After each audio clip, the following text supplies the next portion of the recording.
it was fraud practice upon the constitution, upon the judiciary, upon the peoples, and destroyed the democratic character of this country. This is very important. এবং তার এই জাজমেন্টের কারণে যত আয়নাঘর বলেন, হাজার হাজার মানুষকে গুম বলেন, লক্ষ লক্ষ মামলা বলেন, এবং এই ফ্যাসিস্ট সরকারের বিনা ভোটে নির্বাচন বলেন, সব কিছু এই খায়রুল হকের এই জাজমেন্টের ফলে হয়েছে। সেই কারণেই আমরা কিন্তু রাজনৈতিক উদ্দেশ্য প্রণোদিতভাবে এই জাজমেন্টটাকে রিভিউ করি নাই। আমরা দেশের কথা চিন্তা করে, দেশের মানুষের গণতন্ত্রের কথা চিন্তা করে, ভোটাধিকারের কথা চিন্তা করে, এবং তিনি যে বিচার বিভাগকে ধ্বংস করে দিয়েছেন, এইটা জনগণের এবং আপনাদের মাধ্যমে জানা দরকার। সেই কারণে আমরা এই রিভিউ পিটিশনটি ফাইল করেছি, এবং রিভিউ পিটিশনে আমাদের একটা টিম ওয়ার্ক হয়েছে। এই টিম ওয়ার্কে আপনারা এখানে দেখতে পাচ্ছেন সকলেই ছিলেন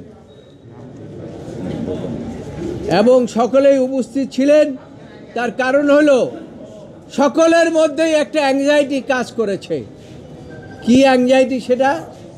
সেটা হচ্ছে খায়রুল হক জেলে কেন, প্রধান বিচারপতি জেলে কেন? আপনাদের মনেও প্রশ্ন জাগতে পারে। প্রধান বিচারপতি জেলে যাওয়ার কারণ হচ্ছে তিনি শুধু বিচার বিভাগকে ধ্বংস করেন নাই, এদেশের মানুষের সমস্ত অধিকারকে ধুলায় মিশিয়ে দিয়েছেন। এবং এই যে 5ই আগস্টের বিপ্লব বলেন, এই বিপ্লব 5ই আগস্ট শুরু হয় নাই, এই বিপ্লব শুরু হয়েছে 17 বছর আগের থেকে। এবং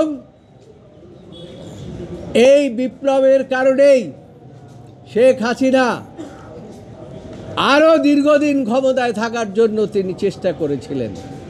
সেই চেষ্টাটা বাস্তবায়ন করার জন্য তিনি সাবেক প্রধান বিচারপতিকে দায়িত্ব দিয়েছিলেন।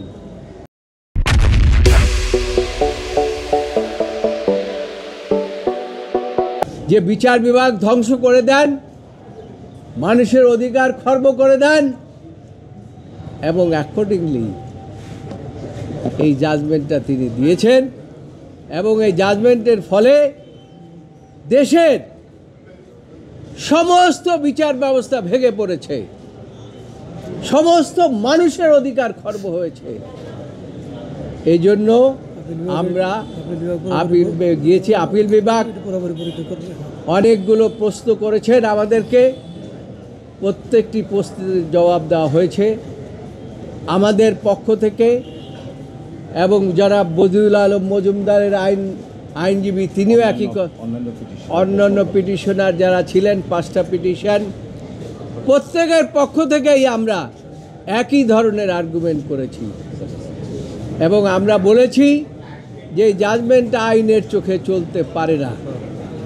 আদালত আমাদের কথা শুনেছেন, সরকার পক্ষ শুনেছেন, শুনে শেষ পর্যন্ত একটি ছোট্ট 2টি পয়েন্টের উপরে লিভ গ্রান্ট করেছেন।